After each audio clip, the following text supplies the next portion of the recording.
here we go again, looking at our last two temperaments. In case you did not get to watch last week, I so encourage you to go back, and you'll need to go back and watch last week's so that you are familiar with what the temperaments are and what I'm talking about. I'm going to show you this chart and point out we did the choleric and the sanguine last time. And these are our extroverted personalities, and they are the people-oriented one and then results-oriented one. And these are the personalities we talked about last time. This time we're going to be talking about the melancholy, the quality-oriented one, and the service-oriented phlegmatic. And these two are more your introverted. Introverted means that they are not too fond, they don't get their energy from people like the sanguines and the cholerics. So we're going to be talking about those. I have thoroughly enjoyed restudying this. And as you well know, I've told you that I've gotten the information, a lot of the information. Now I've used different resources, but the main resource for what we've been discussing is this book right here, Understanding Your Child's Temperament by Beverly LaHaye. This is such a good read. And that is my goal. Remember, I could do a whole, I could do a 13-week study on just the temperaments and the mixtures of temperaments and how to use these guides that she puts in here for discipline and things. We just don't have time. I already have women like, I want to go back to a Bible study. Well, we will. But I felt led of God to do this parenting series first. But I encourage you, if this is something, if these temperaments have kind of shot a chord with you, get this book. Especially if you are one temperament and you're raising children of other temperaments. It's very important not only to know their love language, but to understand how God made them so that you can direct them into the way that He would have them. He created them that way. It's up to us as parents to be their earthly coach and their disciplinarian to the point where, remember, discipline's also directing them in the way that they should go. So let's start with these two wonderful. We're going to start with the melancholy child. Beverly LaHaye calls this child the most gifted and faithful. They do have the most gifts, yet they have the deepest depression, all wrapped up in one little package. And I told you, I think last time, that I'm a sanguine melancholy. I'm a hot mess because half of me likes people and the other half of me wants to crawl on my couch and put a blanket over my head with a book, right? And so it's kind of a crazy thing. And since I hit menopause life, melancholy wants to take over. And I have to really, really ask the Lord to help me and control that tendency, right? And that's a whole different study on the spirit. Once you become a child of God, how the Spirit can help you control those temperaments, the bad things, right? The melancholy child also has the most gifts. They are you ever heard anybody talk about the sensitive musician or the sentimental, dramatic person? Yeah, this personality has a tendency to be that way because they are very gifted. They also get their feelings hurt so easily. Oh my goodness. I got my feelings hurt so many times growing up. I say now it was God preparing me for ministry, right? He knew that He had to toughen me up a little bit. But they have a sensitive nature. They tend to lean toward perfectionism. They cannot handle criticism well. I can be honest with you and say that is one area that I have to work on, that I had to work on, is handling criticism. You know, if somebody was even giving me godly criticism, trying to help me, it would not sit well with me. Not to the point where I got mad at them, but we tend to internalize it really deep, and it really kind of grates on us. And the melancholy can't let things go like a phlegmatic. And so we tend to dwell on it and think about it, right? Sit sullen, just kind of go into this dark place.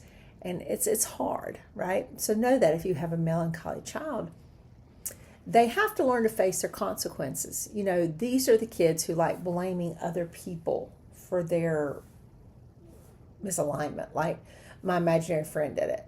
These are the kids you have to gently and comfortingly say, look, no, it was you, and let's talk about it. They have to understand that they did the deed, and they have to face the consequences. It's really important. If not taught, this personality can become a whiner. They can become pessimistic. They can prone to be negative. Now, thank the Lord that I have a sanguine personality too. So I'm not much of that, but I do have tendencies. And if you've been to a women's conference where I've taught, you've probably met my buddy Bailey, my cousin, and she calls me Miss Melancholy. She's all right, Miss Melancholy.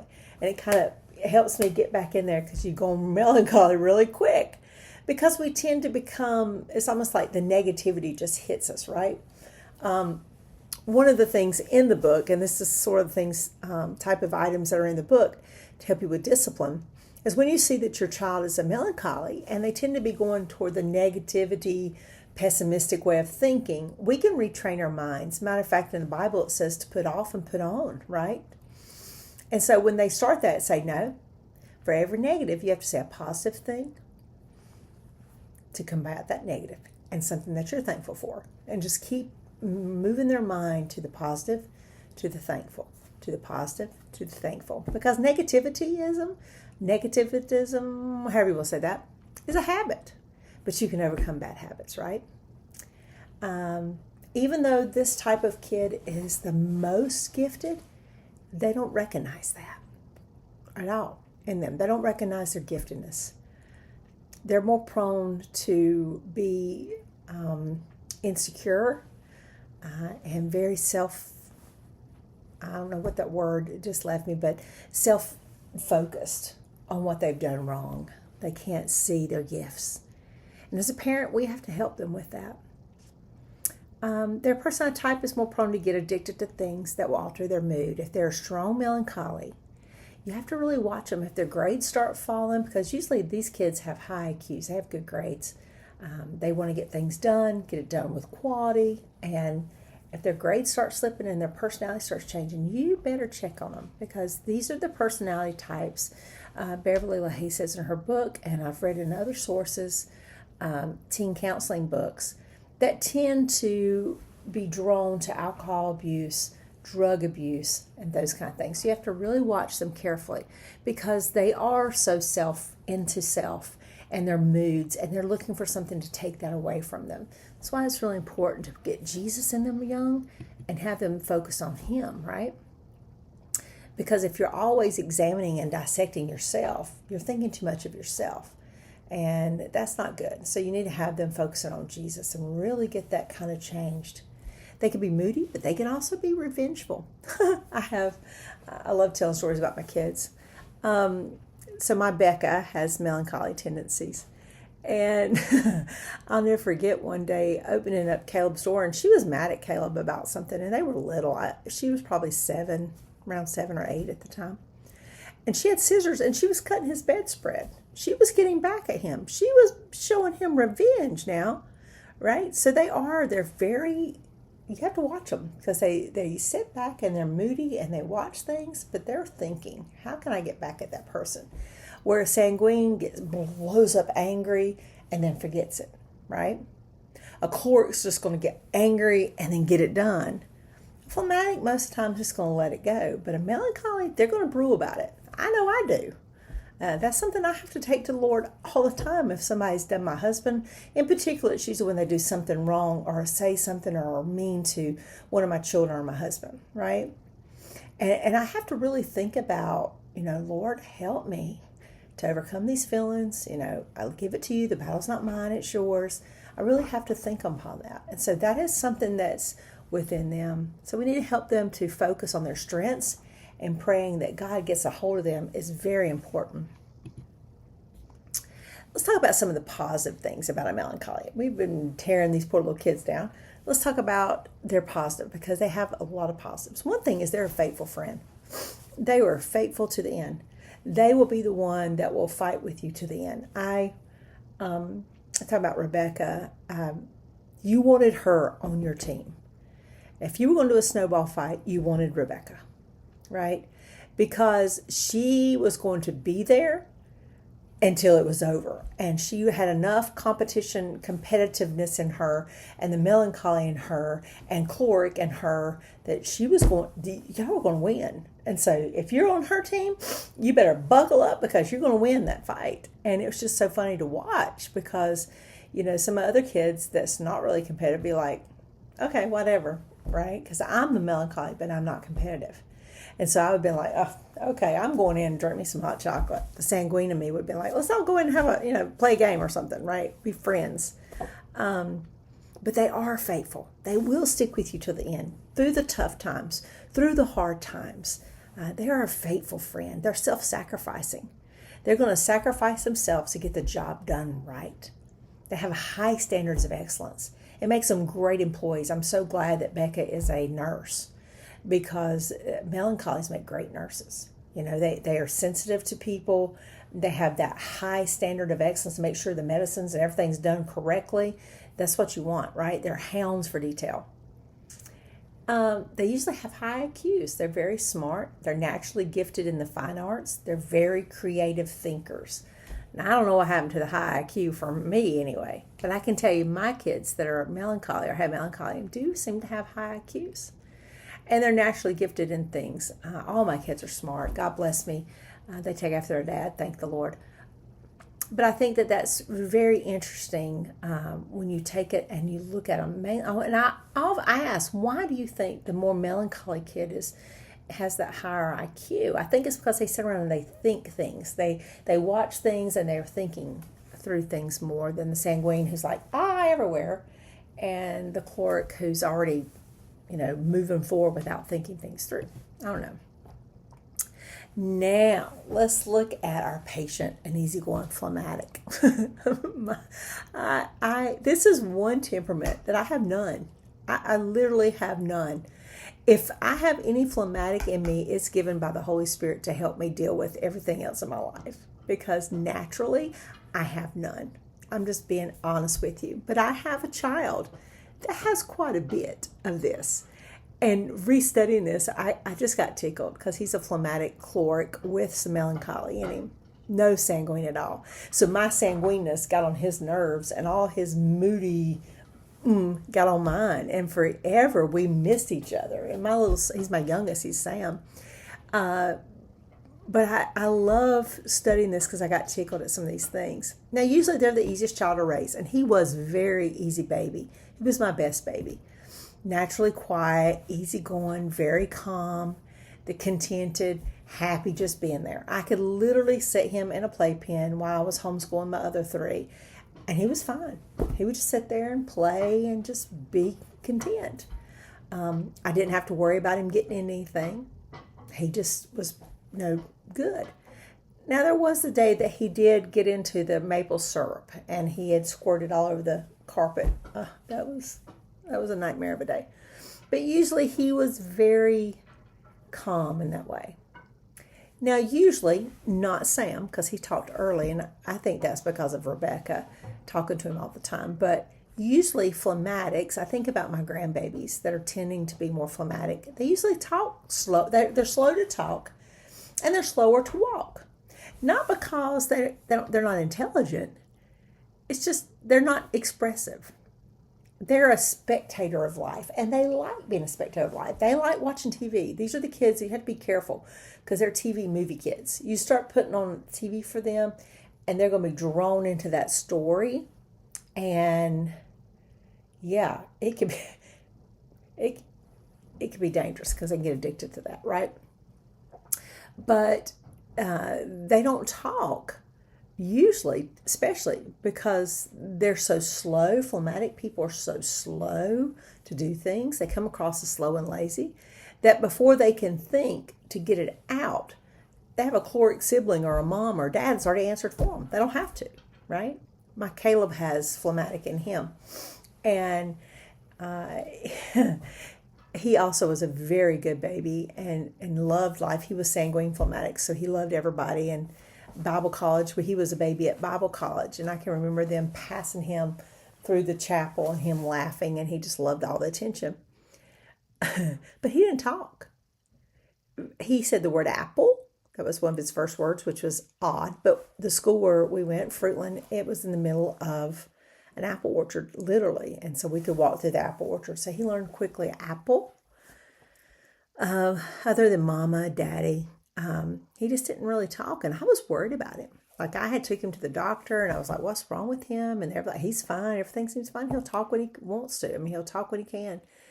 And his little baby sister was born. And I thought, well, maybe they digress when a new sibling, a newborn comes. Maybe that's part of his problem. I don't know. But Bible school happened. And I read to him all the time. I did all the things. He was my firstborn, we were tight. We were together all the time. I just was really worried. Bible school came, and there was a little girl in his class named Candace. And Candace, we used to tease and say Candace came out talking. I mean, she could talk, and she's such a fantastic young lady. She's very intelligent, has done wonderful things in her life. But it was so funny because Candace and he and Candace were the only two kids in the nursery Bible school class. We had a really small church. And by the end of the week, Caleb was talking in sentences, like talking. And it surprised me. He had it up here. He just never used it. But when he got around Candace, he wanted to talk to Candace. So he learned to talk really quick. So that's why I'm saying if you have a phlegmatic child, be patient with them.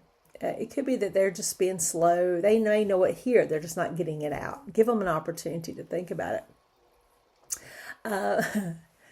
This personality is slow. They will back away from conflict usually.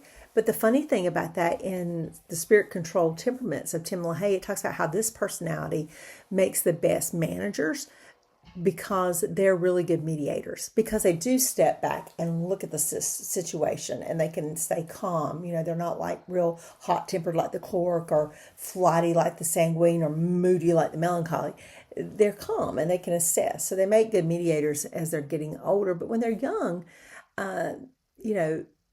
they back away from conflict unless they're creating the conflict. This is one of the funniest things about this book that I guess I never thought about, or she brings out, that the phlegmatic is the child. Now remember, my Sam is the strongest phlegmatic. Becca has phlegmatic in her. Caleb has phlegmatic in him. They both have touches of phlegmatic in them, but that's not their strong. I'm beginning to believe that Sam is very strong phlegmatic because of some of these things. So of all my kids, he loves teasing to the point where it would drive the siblings crazy. Now, I thought that was just being the baby of the family, and some of that could be the baby of the family. But phlegmatics love teasing. I kept my grandboys yesterday, 2 of them, and I watched because the baby, I'm about figured out he's a sanguine phlegmatic. I mean, this kid is just hilarious. Baby Bear is just real laid back, loves life, smiles at everybody, just puts on a show. But I watched him when his sister's around. You can literally see it on his face. Like he's like, I'm going to pull her hair or I'm going to do something because I want to see the reaction, right? Same thing with Kyler. Kyler's got that phlegmatic in him too. And like when Hannah had come with Rennie and her had a girl day and she was coming back to pick up the boys, Kyler just runs by, grabs her bag and just stops and looks at her and smiles like, scream, whine a minute, squeal, because she's melancholy. And she gave him what he wanted. And you can see it on their face. It's hysterical. They are the kids who love to scare you. Oh my. The kind that'll hide behind the couch and then when you walk by, they go and scare you to death. Yeah, that's your phlegmatic. It's because they themselves don't get all excited, but they love observing that. And I thought that was funny when she brought that out because I was thinking about my phlegmatic kids, mainly Sam, and that was him. That is him growing up. And that is my grandbabies. They're tending to be that way, right? Another thing to think about is that a phlegmatic is very witty, very witty. And we'll talk about that when we talk about the good qualities. So I was just thinking of Sam. Anyway, this temperament, things to watch out for, they're very easily led by peers. You really have to help them develop strategies to be leaders, to lead. and not to follow. Like this starts early. Hannah's doing such a good job. She's already starting to implement this in Kyler now. And, just because others are doing that doesn't mean you have to do that. We're answering to God for our actions. And it's something you have to teach them. It's not a natural, because naturally they're going to be bent to get along and move with the crowd and to be followers, right? So you have to teach them that. And that is very important, because you want to get that instilled deep in their foundation, so that when they get to be teenagers, or when they get to be out of your house, that they don't fall prey to other people and the lies and things that they may tell them. Now, let's look at some of the phlegmatic's good qualities. They're witty. They say funny things when you least expect it. You know where Sam is. Honestly, you know where Sam is in a family get together, right? Because things can be just kind of mundane, and all of a sudden you'll hear a small group of people just laugh, just start laughing. And you look, and there's Sam right in the middle. Now, the sanguine is going to be like talking nonstop to the point where people are just going to shut them out, right? But it's those phlegmatics that sit back, and they're quiet, and they're smart, and they're watching. And when the opportunity arises, they say something. And it will have you just bit over. I love watching when my kids get together. Sam could get Caleb so tickled that Caleb's dying, like literally on the couch, just bit over, laughing so hard. And we're all looking like, what is so funny? And Caleb, all he can say is, Sam, Sam. I mean, Sam has got him so tickled. I love that. It's just funny. Sam and Hannah have always been our comedians, and they've always made life so much fun to be. It's funny how all your kids have different roles and different things they bring. But Sam is that witty, and Hannah is witty, and I think that's just so funny. Anyway, they're also very dependable. If they get over being procrastinate, now they're procrastinators, and they procrastinate, and they will drive you insane. Homeschooling a phlegmatic is, when you're a melancholy, homeschooling a phlegmatic is extremely hard. Okay, you want to wring their neck because you want them to get done, right? Or if you're a chloric and you've got a phlegmatic, same difference. My husband's a phlegmatic chloric, but he is strong chloric. And so Sam would, he would tell Sam to do something, and Sam would do it in his own time. They have their own time schedule, right?